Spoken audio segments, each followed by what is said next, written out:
It is 1938, and the pace of history is accelerating.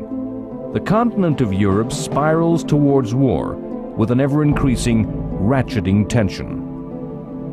20 years previously, World War I had ended. The war to end all wars had been the product of deep tensions between the nations of the continent. The new nation in Europe, Germany, the most powerful, the most populous, the most industrious, jostled for its place as a great power. The older great powers, France, Russia, and Great Britain, resented the newcomer. Rivalries and resentment burst into a terrible war. Europe was to mourn the loss of an entire generation of the young, of the best, and the bravest. When the war ended, it ended not cleanly, not finally, not decisively, but in a way that meant a major war would soon return to Europe. Germany collapsed in defeat, but remained the largest, the strongest, and the most powerful nation-state in Europe. Germany believed its army had not been defeated. The German people had not seen their country invaded. Their cities, their towns, their countryside was not devastated.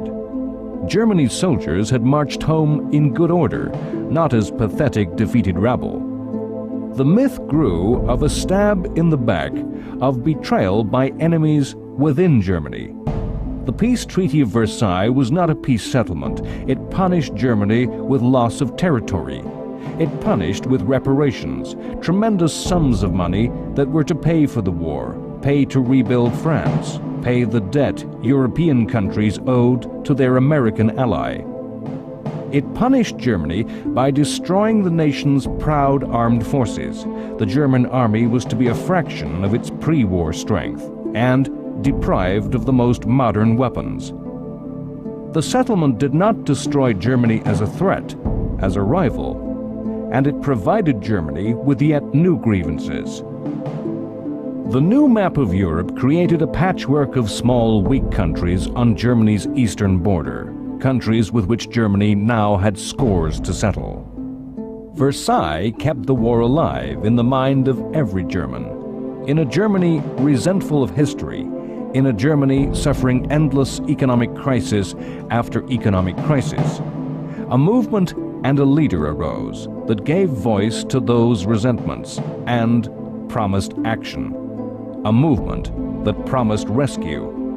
A leader who promised redemption and renewal of German destiny.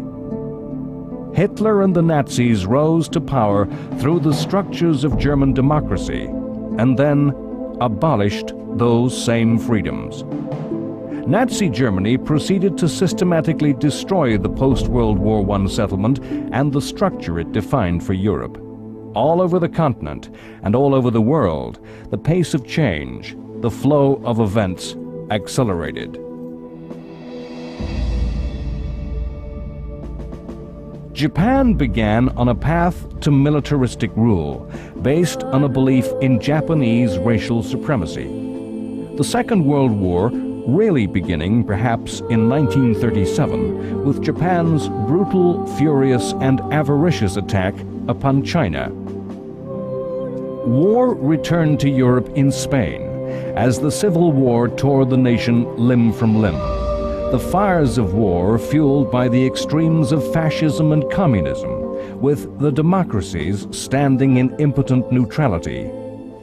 The second fascist power in Europe, Italy, embarked on a war of conquest, annihilating the independent African country of Abyssinia.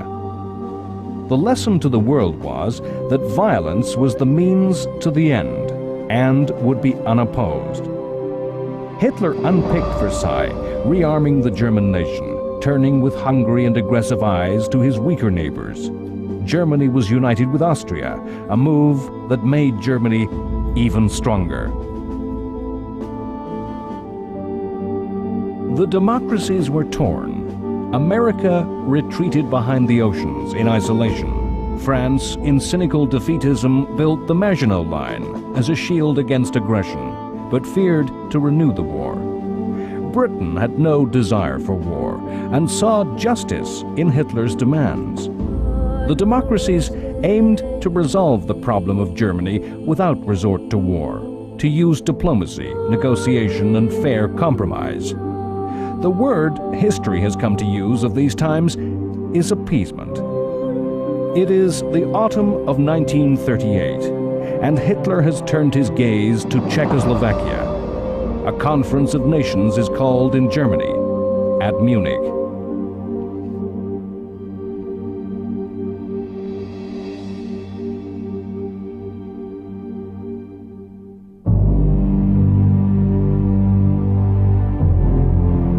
After the Anschluss, all of Europe knew that something else was going to happen, and knew that Czechoslovakia was going to be that something else. In October 1938, the leaders of the great powers of Europe gathered at Munich in Germany for what was, perhaps, the first modern summit meeting. But this was no stately diplomatic conference held in a palace. The leaders flew to a conference held before the newsreel cameras of the world under the gaze of the public eye.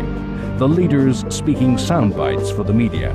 When I come back, I hope I may be able to say, as Hotspur says in Henry IV, out of this little danger, we pluck this flower safely.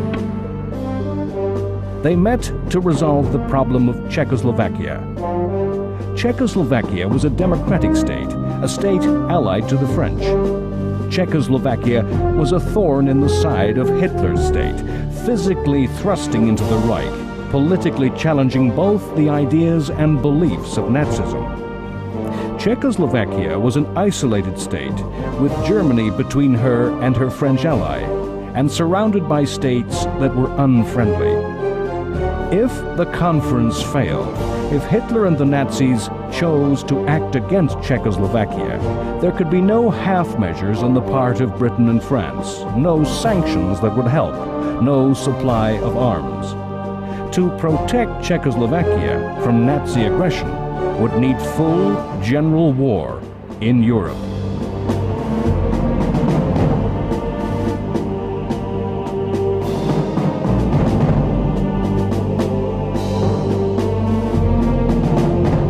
The nation whose future lay on the table at Munich had a modern army, but was not a fundamentally strong state politically. Czechoslovakia was not a state of Czechs. The modern democratic society contained minorities of Slovaks and Hungarians, and, above all, Germans, the Sudeten Germans, a 3 million strong minority living in the areas adjacent to Germany. The Austrian Anschluss set these people afire with excitement. They were aflame, ungovernable, stirred by a call of history, destiny, and blood. The citizens of Austria abandoned democracy for nationalism. The Germans of Czechoslovakia went the same way. Hitler did not foment the nationalism in the Sudeten Germans. He simply tapped into passion and desire that already existed.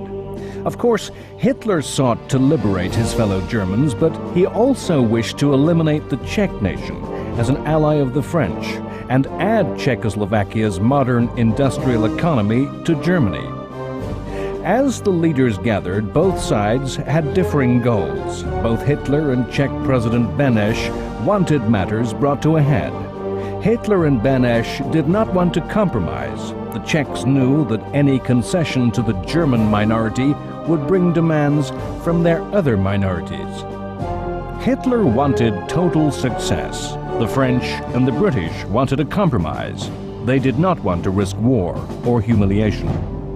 In negotiation, the British, led by Chamberlain, actually thought the Sudeten Germans were a minority whose rights were ignored by the Czechs. The French had an alliance with Czechoslovakia, an alliance the French made for French benefit, to threaten Germany with war on two fronts.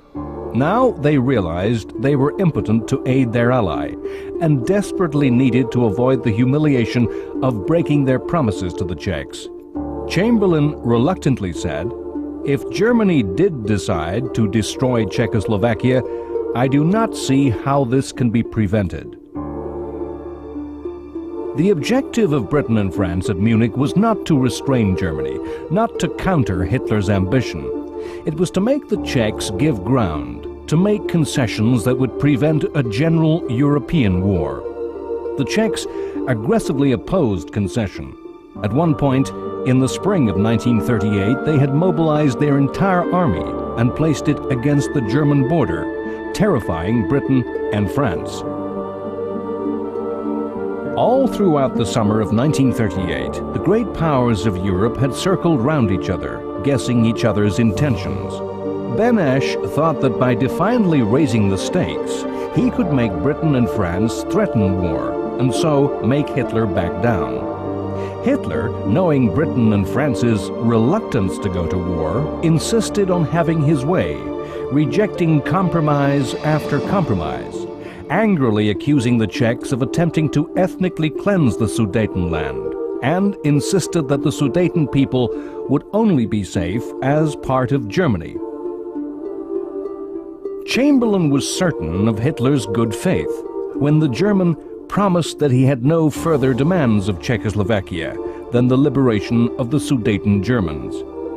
The issue came to head with the international summit meeting held at Munich on September 29th. Hitler made no demands at this meeting. He waited for the proposals to be offered. The Anglo-French offer to Hitler was everything he asked, the Sudetenland to be incorporated. Chamberlain firmly believed that the incorporation of the Sudeten Germans was the right thing to do, and believed Hitler when he said that he had no desire to rule the Czechs. The Czechs were told that if they did not accept, they, the Czechs, would be responsible for the war and could expect no help. The Czechs signed, and the Sudetenland became part of the German Reich.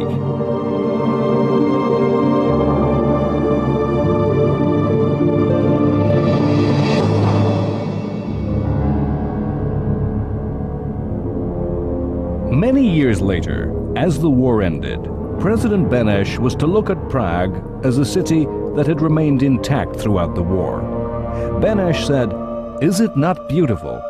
The only city in Central Europe not destroyed, and all my doing." The Munich Conference is regarded in history as the definitive appeasement, and has made that word synonymous with betrayal. Yet, as we judge with the benefit of history, would we have gone to war? Or would we have seen, as did Chamberlain, principle and fairness coming together with expediency? Perhaps the words for which the Munich crisis is most remembered are not those of the agreement reached over Czechoslovakia. When that agreement had been made, Chamberlain requested another meeting with Hitler. He presented Hitler with the draft of a statement. "We are resolved that the method of consultation shall be the method adopted to deal with any other questions that may concern our two countries. We are determined to continue our efforts to remove possible sources of difference and thus assure the peace of Europe." Hitler happily and enthusiastically signed. It was this piece of paper that Chamberlain proudly waved to the crowds in London. It was of this that he was to say, "This is the second time that there has come back from Germany peace with honor. I believe it is peace for our time." If the French and British leaders had betrayed the Czechs, if they had foolishly given in to Hitler's lies, it was a betrayal that was welcomed. It was a set of lies that the populations of both democracies believed. In the streets of London and Paris, crowds reveled in the news that war was not to return to Europe. In the Sudetenland, the German population equally enthusiastically welcomed the advancing and occupying forces of the Third Reich. The democracies thought Munich a new Versailles, an epoch-making event that would establish a new order in Europe, a new system of security and peace throughout the continent. A settlement that killed Versailles for good, removing the tensions, the mistrust and the resentment, replacing a European order directed at Germany and German ambitions with one that was based upon fairness and justice. Hindsight, knowledge of what follows, makes us see the whole affair as a fraud. The events at Munich were logical. They followed on from events which had gone on before. The French had abandoned each clause of Versailles without a fight. The French did not fear military defeat. They had absolute faith in the Maginot Line. But they saw no point in going to war over minor issues and abandoned their ally when it threatened to bring war. The United States was not present at Munich. In later years, America would congratulate itself at having had no part in the affair and condemn the other democracies. The lesson America drew in the medium term, when Munich went quickly sour, was that they should withdraw even more from world affairs. Yet Roosevelt's words on the agreement made by Chamberlain were simple: good man. It's a pointless speculation to wonder what if America had lent its weight to the cause of democracy at Munich. The Russians resolved that Britain and France could not be trusted as allies against Nazism, and that the USSR should seek an understanding with Hitler. Britain worked from a moral position. Britain's position was that Germany did have a moral right in the Sudeten territory. They saw the Europe that Munich created as a safer, more stable place. Once the authority of the Czech government was broken by the transfer of the Sudetenland, the state of Czechoslovakia fell apart along its own fracture lines. The Slovak minority came up with its own demands for independence and autonomy. The Nazis supported and patronized the Slovaks. The Czech government in Prague proposed occupying Slovakia with troops. Hitler promptly recognized the independence of Slovakia. The Czech state was destroyed, unviable. Hitler summoned President Hacha, Beneš's successor, and instructed him to sign away the independence of Bohemia, the rump of Czech lands, which on March 15, 1939, became a German protectorate. Britain's government did not see the German occupation of Prague as a break in the new order, supposedly established at Munich. As German troops brought Nazi rule to the Czechs, the British government held that the events simply proved that the Czech state was unviable, fractured by nationalities, and that Europe was made a safer place by its absence. Where the events really shifted, where history took a new path, was in a groundswell of public opinion. Perhaps in reaction to the joy of Munich, British attitudes in the streets, the views of ordinary people changed. Hitler would never be trusted again. The British media turned against appeasement and called for Hitler to be opposed. If we seek a pattern, a rationale for the way history unfolded in the 1930s, we can see that all Hitler's ambitions looked to the east, not to the west.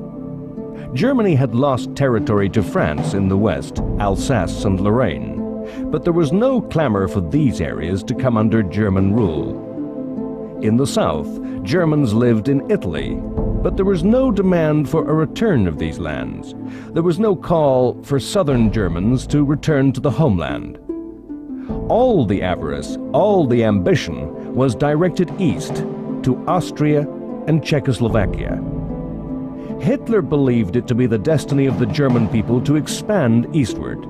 The peculiar Nazi view of the world envisaged a future world that was largely agricultural and saw a German Aryan territory spreading out eastwards into living space, Lebensraum. This spreading of Germany would displace other peoples.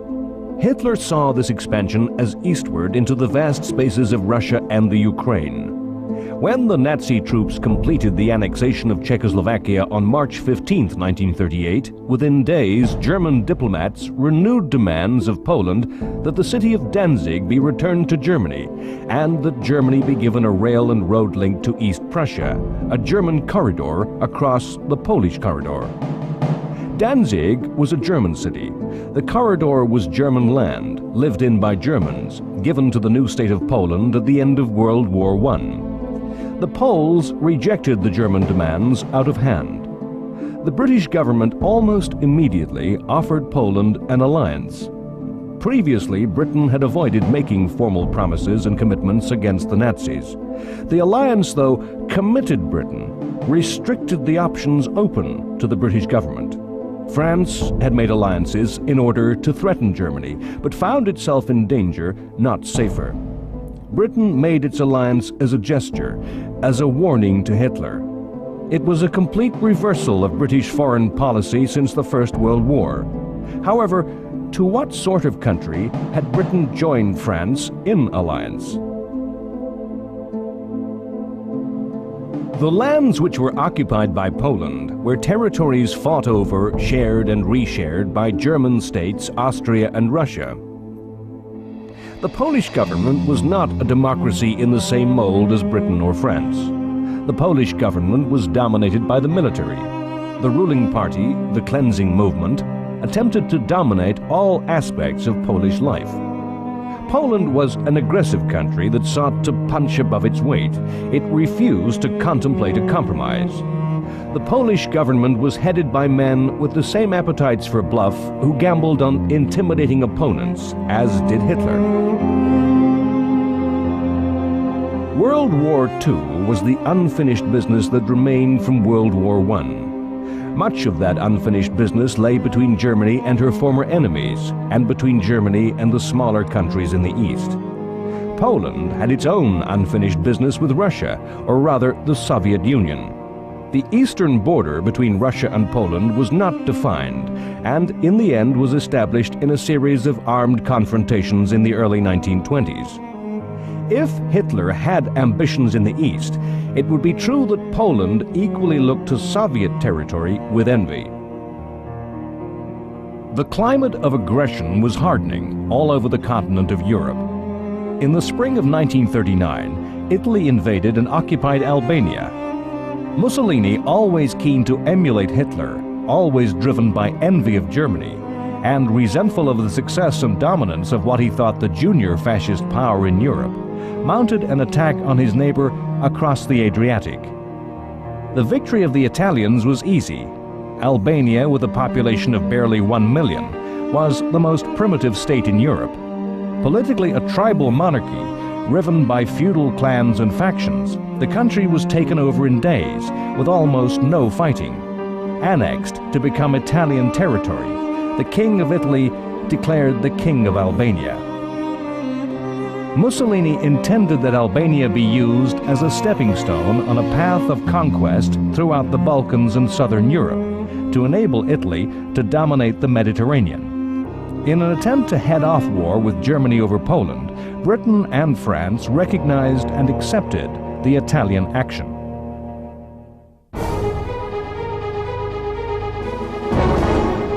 In the steps to war in these last months of peace, the Soviet Union, so distant and removed from much of European affairs throughout the decade, became increasingly involved. If Hitler was the prime mover of war, the originator of the events that impelled the continent to conflict, it was Stalin that opened the door for Hitler to walk to war. With the conflict over the Polish corridor in Danzig, Hitler's aggression and ambition finally began to impinge on Stalin and the Soviet Union. Britain and France saw the Soviet Union as the key to deterring war against Hitler. British Prime Minister Chamberlain and French Premier Daladier knew that if Hitler chose to fight in Poland, their alliances with Poland would be of little practical help.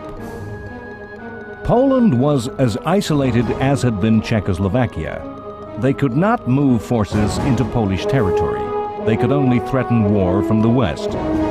Hitler might once more play a game of dare with Britain and France, challenging them to start general European war in order to save a faraway country whom they could not directly help. Britain and France knew that the Soviet Union could directly help Poland, and so war be averted. But Poland saw the Russians as bad, if not worse, than Hitler. They rejected any move that would bring Soviet troops into their territory. The Poles thought that the Red Army, once inside Poland, would never leave, and there was no inducement, no incentive that Britain and France could offer. Too often, histories use the language of the gambler in describing the actions of leaders. In Hitler's case, nothing could be truer. With the benefit of history, it is hard for us to remember that the leaders of all the powers in 1939 had little idea of what each other thought. To tell what we today call spin, propaganda, from what was truth. All through the summer of 1939, Hitler was involved in negotiations with Stalin. The negotiations were about nothing, were going nowhere. Neither Hitler or Stalin would say what they wanted. Both mistrusted each other. Both knew they represented political systems which were incompatible and could not coexist in peace. Then Hitler gambled. He revealed his ambition to attack the Poles and offered Stalin half of Poland. Stalin picked up the offer. Stalin was obsessed with territory and saw the extension of his border westward as a resolution of old scores and, in his paranoia, an insurance against invasion. A non-aggression pact was signed between German Foreign Minister Ribbentrop and his Soviet equal Molotov on August 22nd. This news shocked the world, and at a stroke all strategies of the British and the French were in ruins. No one knew of the secret clauses built into the pact that in the event of war between Poland and Germany, the USSR would attack in the east and take the eastern half of the Polish nation. Poland was falsely confident. It knew nothing of the secret agreement. Poland thought that Britain and France would attack in the west, causing Hitler to split his forces.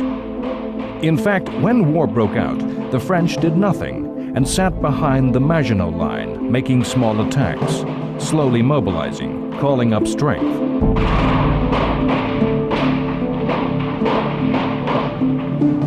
The British were organizing the movement of their army across the sea. Hitler gambled the French would not act in time and stripped the West of troops to bring overwhelming strength against the Poles. He planned a campaign so fast the French and British would be forced to watch helplessly as Poland was destroyed. Poland's army was outnumbered, outflanked, and obsolete in equipment. The Polish cavalry still used horses. There were virtually no tanks. Mostly obsolete aircraft had to counter a state-of-the-art Luftwaffe. On August 31st, Poland attacked Germany. In fact, German SS troops faked an aggression.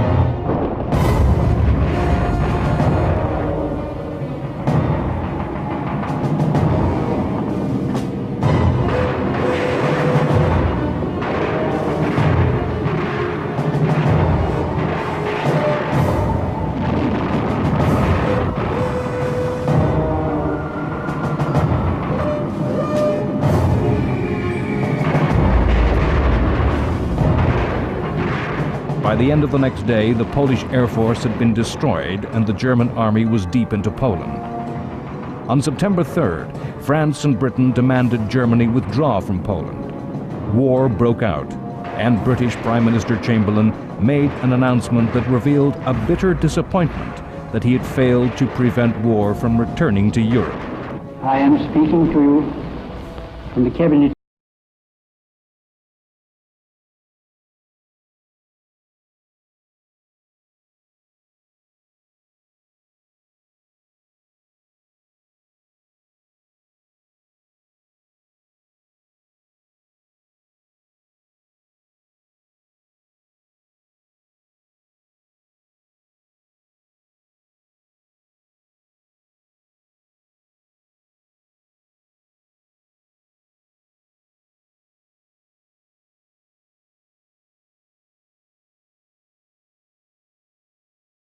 Germany.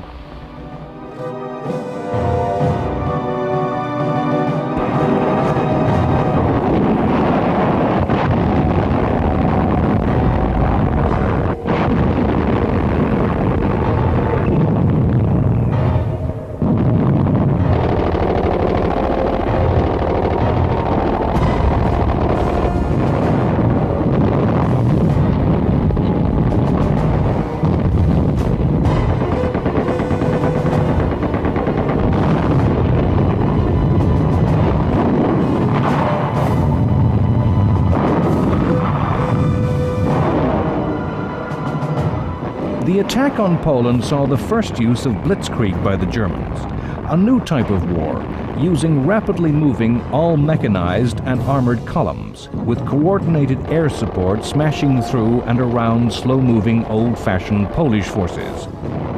The Polish army were rapidly surrounded and cut off. The myth of the war is of Polish cavalry charging tanks, yet military theorists in many countries, including Britain and France, believed that horse soldiers were seriously capable of defeating armor. Britain and France ignored the lessons of Poland.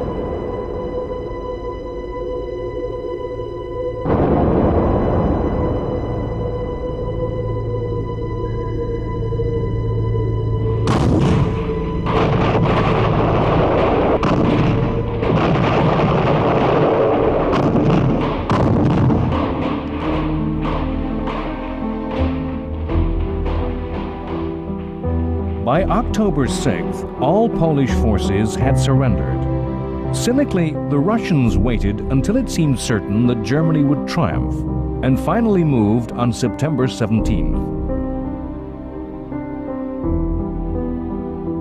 The German victory was stunning. In less than 1 month, at a loss of less than 14,000 dead, the Poles were defeated. Britain and France were shown as impotent.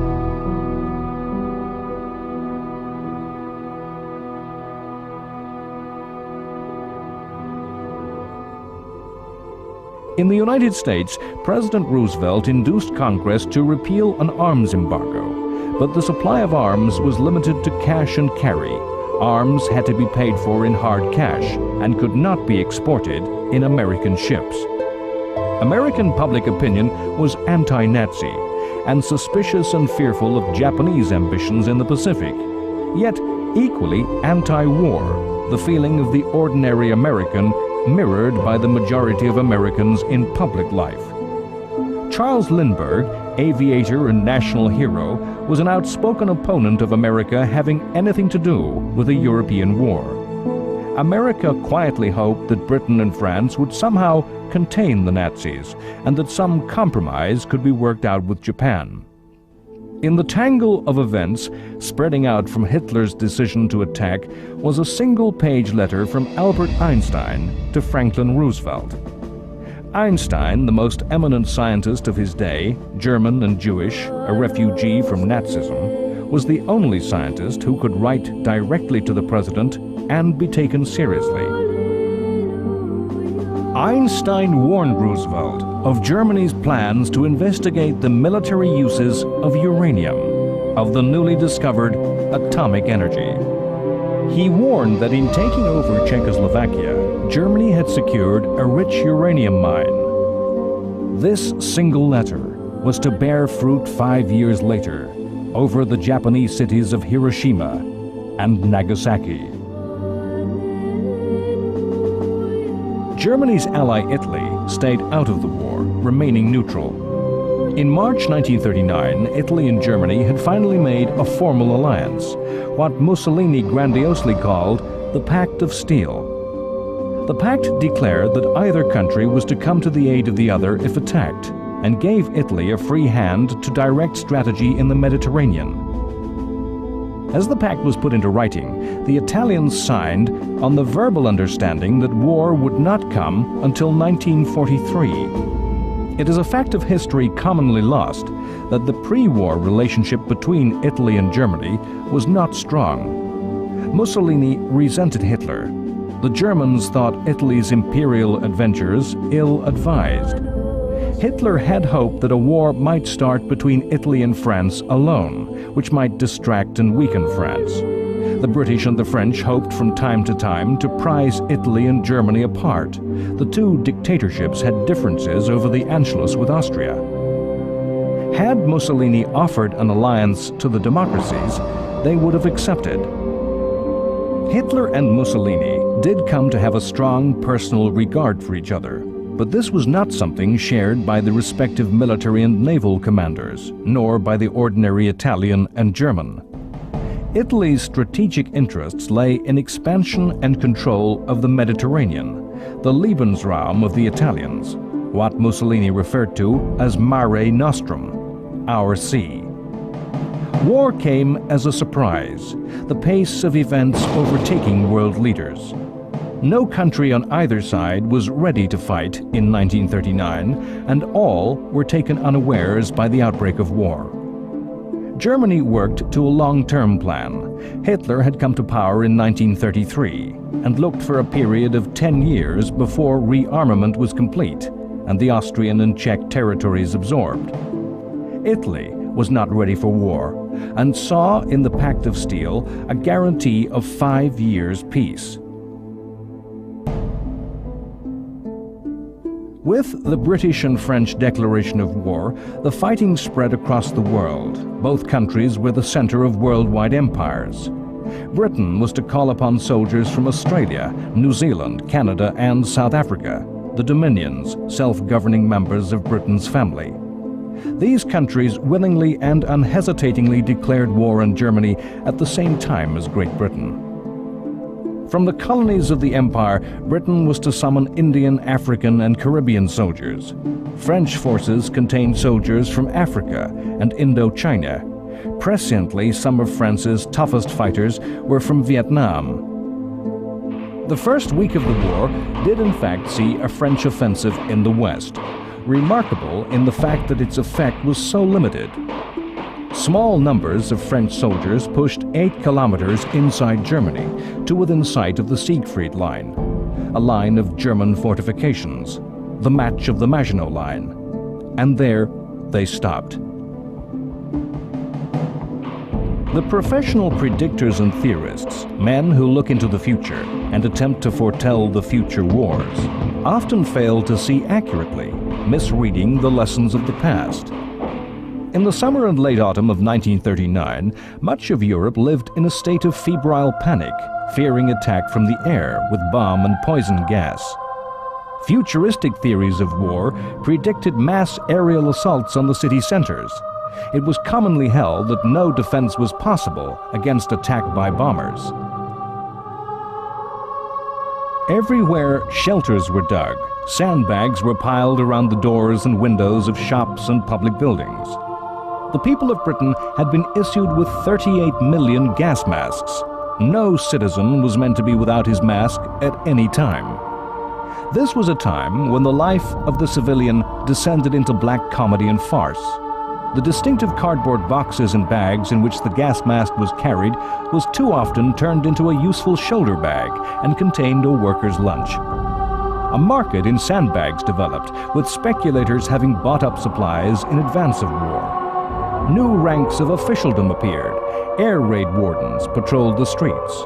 They were to warn of gas attack by using children's rattles. They enforced a strict blackout at night, ensuring no light show that could guide enemy aircraft.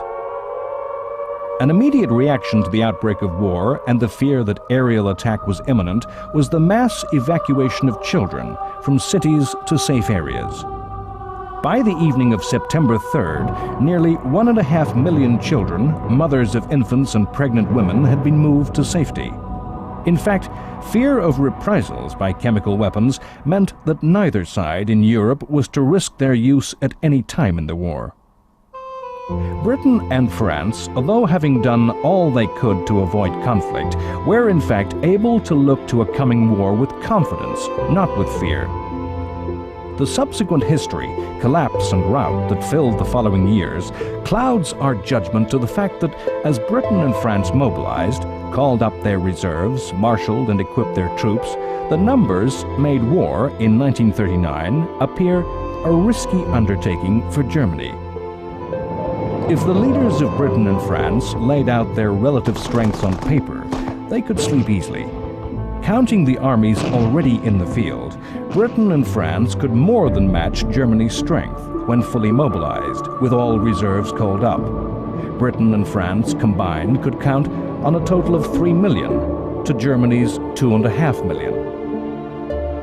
Even though Poland's 2 million strong army had crumbled and Germany could now bring all its strength to the Western Front, Britain and France could feel confident. The British Royal Air Force and the French Air Force combined were the equal in number to the Luftwaffe. Of course, Britain liked to see itself traditionally as a great naval power. The concept of the alliance with France was that the Royal Navy would impose a naval blockade upon Germany, while the bulk of the fighting on land was to be performed by the French army. The Royal Navy was then the largest in the world. The British Navy's core of decisive weapons were 15 large armored battleships and battlecruisers, 7 aircraft carriers, and over 50 submarines. France, Britain's traditional naval enemy, had a fleet of 9 battleships and over 70 submarines. Germany's navy was small, 5 battleships and 50 U-boats. In World War I, the war at sea had played a hidden part in the war. The German submarine campaign had nearly forced Britain from the war, destroying the imports of food from the empire, which Britain needed to feed its population. In the later years of World War I, a fierce blockade by the Royal Navy had caused famine amongst the German population. Britain was vulnerable because so much of her food and materials came over long, extended sea lanes. Germany, because her coastline was so small, easily blockaded a few ports that could easily be closed shut. As the navies prepared for war, it was thought the war would be played to the same script as ever.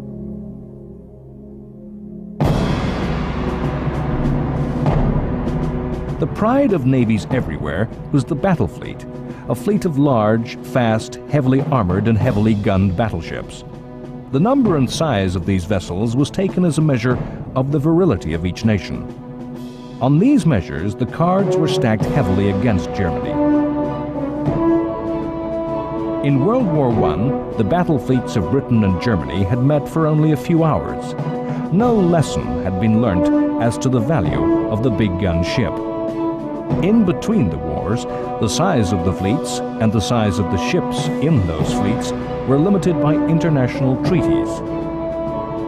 The coming war was to show that the battleship was no longer the capital ship, the decisive weapon of naval warfare. Aircraft were to make these ships too vulnerable to attack. A few cheap aircraft made on the production line in weeks could easily destroy a major warship that could take years and massive sums to rebuild. But this was not clear in 1939. Only some navies realized the true value of aircraft and the aircraft carrier.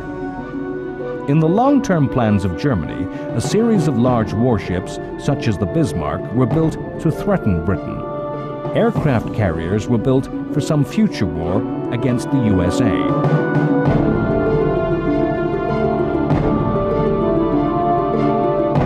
The submarine was regarded as so potent a weapon that it had been banned by the Versailles Treaty. The submarine as U-boat is forever associated in mythology as the definitive Nazi weapon. Yet, as with all navies, the submariner was regarded as a second-class sailor by big ship admirals and had to face a struggle to establish their worth. In 1939, as war broke out, the British Navy was placed by Chamberlain in the hands of Winston Churchill as the grandly titled First Lord of the Admiralty. Amazingly, Churchill had held the same job in the First World War. Churchill had been the sternest critic of the government in the pre-war years as a maverick in the political wilderness, calling for more arms and a military response to Hitler. Churchill had lost office in World War I through strategic adventure, impulsive, wild schemes, particularly in Turkey, that had cost many thousands of lives in a failed operation. Returning to office, these traits re-emerged. He showed tremendous energy in organizing and preparing the British Navy for war, but a series of wild schemes began to emerge, again to draw Turkey into the war. to incredibly place mines in Germany's rivers, to attack neutral shipping and ports, particularly those of Norway and Sweden, who were supplying important raw materials to Germany. Early on, in taking office, Churchill received a personal letter from American President Roosevelt.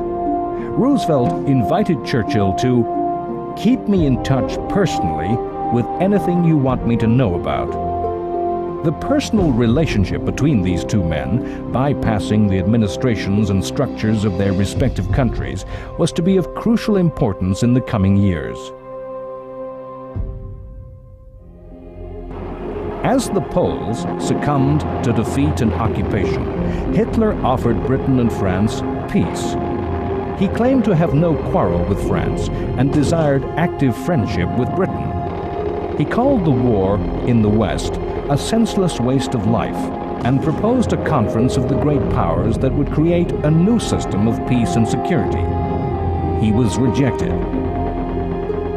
We are so used to the story of World War, a globally consuming conflict that spread across the world, that the fact is lost that in 1939 the war was comparably small and could be reasonably assumed to be soluble. In Europe, in October 1939, Britain and France were at war, as were Britain and France's overseas colonies. Germany was at war. Poland, an occupied, defeated country, sliced up and lost. The Balkans were at peace. Some were pro-German, like Romania and Hungary. Some were pro-British, like Yugoslavia and Greece. Italy, Germany's ally, remained neutral. Spain, a supposed fascist power, was neutral. Belgium and the Netherlands were neutral. All of Scandinavia was neutral, yet were key suppliers of raw materials to the Nazis. Soviet Russia trusted implicitly in the new relationship with Nazi Germany and believed itself safe from attack and was neutral. America was neutral. Far away in China, another set of tensions and envy, not related to Europe's problems, had brought a savage war that had been raging for 2 years. These wars were yet to join up into a world war. In Poland, a new order rapidly came into force. The map was redrawn. The Soviet Union moved west, Germany moved east. In holy Polish lands, those occupied by Germany and Russia, a fearful night of occupation descended. Soviet forces imposed a communist rule. All those prominent in the old regime disappeared. Over 4,000 of Poland's army officers died in a bloody massacre by the Soviets. In German-occupied Poland, a brutal regime lay across the land. Nazism's racial theories held the Poles as subhuman. Poland's large Jewish communities became the victims of the Einsatzgruppen, special SS squads designed to solve the Jewish problem.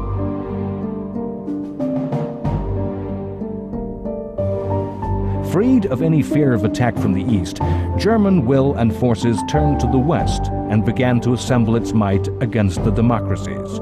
Yet, as the war settled into its third month, a strange calm descended in Britain and France. The shock of Poland's defeat receded. The aerial devastation by gas and bomb did not materialize. History was to name this period, with supreme irony, as the Phony War. Next time, on World War II, The Complete History, the war is fought in remote and distant places. At sea, huge ships engage in conflict. The British Navy corners the German battleship Graf Spee and forces her captain to scuttle his ship rather than face certain destruction. In the winter snows of Finland, the Soviet Union takes advantage of the new situation, invading, seeking to conquer the smaller state. The tiny Finnish army runs rings round the Russians amidst the forests and lakes. To the people of Britain and France, the war seems far away. It is the unreal war, the phony war. In the fields of northern France, a new British expeditionary force, in name and appearance so like its predecessor of 1918, takes its place alongside the French. It is the army that fought the Somme, Ypres, and Passchendaele, reborn. To the south, the French man and reinforce the Maginot Line, their new Verdun, an impregnable fortress which the Germans shall not pass. The world awakes from the dream of the phony war to the nightmare of reality. A bold strategic occupation of Norway brings Britain and France into direct contact with German forces for the first time. The result is fiasco, as British forces fall back in retreat.